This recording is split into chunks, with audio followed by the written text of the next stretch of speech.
Okay, hey guys, I'm in my sewing room today and it looks kind of wonky and my chair squeaks a little bit, so give me lots of grace. But anyways, I wanted to talk today about adoption waiting. And those of you that know me and my family know that we are adopting a sweet little boy from South Korea.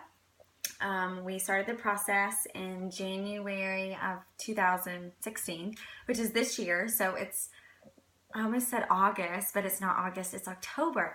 So October, we've already been matched, which means that we have been referred a child. We've been accepted for that.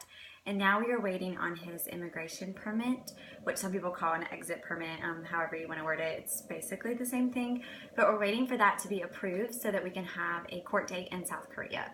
So during this process, we have had a buttload of waiting. And let me tell you something, I am not a patient person. I want things done now. I wanted them done now. I wanted them done yesterday. I do not know how to wait. So if you are adopting and you're in that process of waiting, hang in there. I know that it can be tough and hard and exhausting and has lots of ups and downs to it. But hang in there. One thing that I was definitely encouraged to do throughout the waiting was to journal.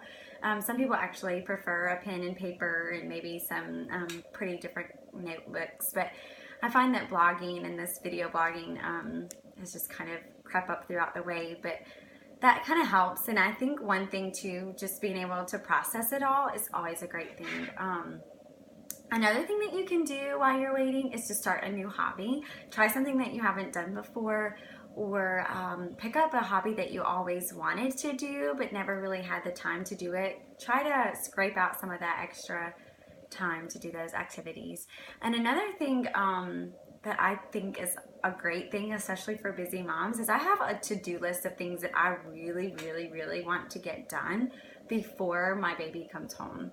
And one of those is to do my office, because I've always wanted to have an office sewing craft room, and that's kind of just always been like thrown together, but it's the very first room that you see in that house, and I hate that people don't really see all of its potential. So I'm going to be working on that, so stay tuned for a craft room remake. But back to adoption.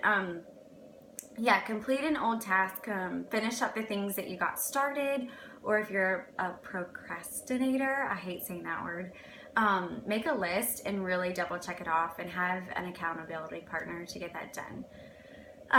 Another thing that I have struggled with through this adoption is that I'm an extrovert, obviously, ta-da, and my husband is very much an introvert. I did not, my shoes, sorry. My husband is definitely an introvert, so I am like, this is terrible, I don't know what I'm doing, and blah, blah, blah. And he's just very still and quiet and internalizes everything. So I may be busy and doing and go, and he's slowly processing, but that doesn't mean that he doesn't feel the way that I feel. So if you have a spouse that is not expressing the way that you are, I just want to say to offer some grace, because we are all so different, and God made us all different ways for great reasons. Because if my husband was like me, then we would be like, blah, all the time, and we'd be basically vomiting on each other, because I am crazy. And he's definitely the cool to my craziness. So I'm very thankful for that. Just a little side note. But yeah, so sometimes I would be like, why aren't you feeling this way? And he's like, well, I am. And he is. He does feel anxious like I do, and he does have questions the way that I do, but he doesn't exactly express them in all the ways that I do. So just ask them directly if you think that there might be something that they're not understanding or processing, and you just want to make sure that they're on board. Just ask them, because they'll tell you.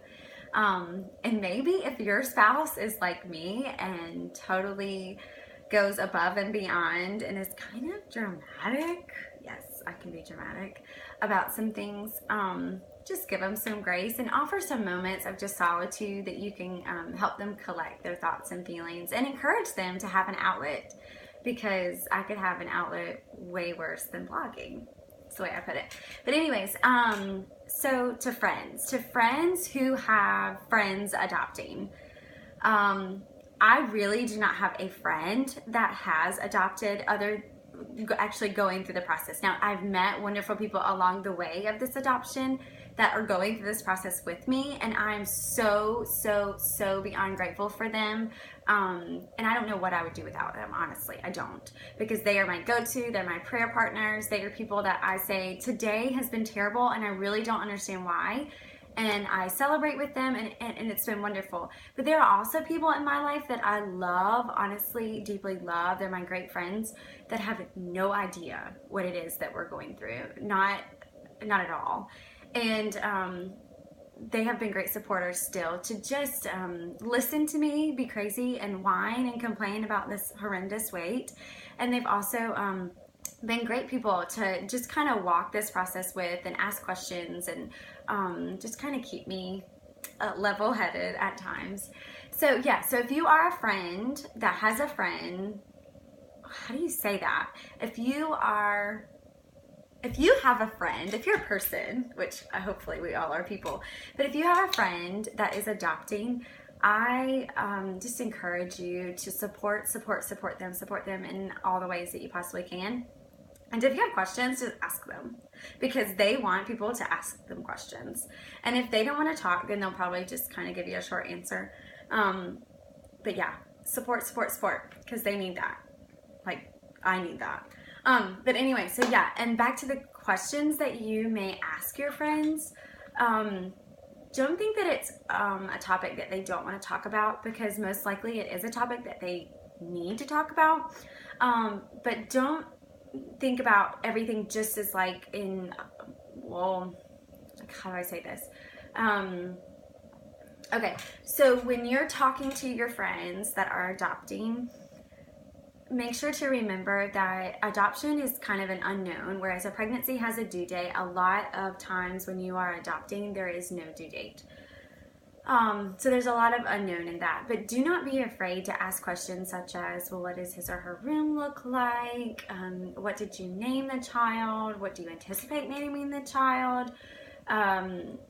Feel free to bring up baby products, and I don't even know, different things that you could do. If you know somebody that's adopting internationally, travel is a great topic. It really doesn't have anything to do with the baby except for picking the baby up. And I'm sure that they would offer any of those details that they know or that they're willing to offer in that. But I know that we're traveling to South Korea, and oh my gosh, I don't even want to think about it. Like, I think I'm going to break out in hives just thinking, I don't even know what to pack just for the travel alone. Like, what would be a great thing to read? What's a book suggestion?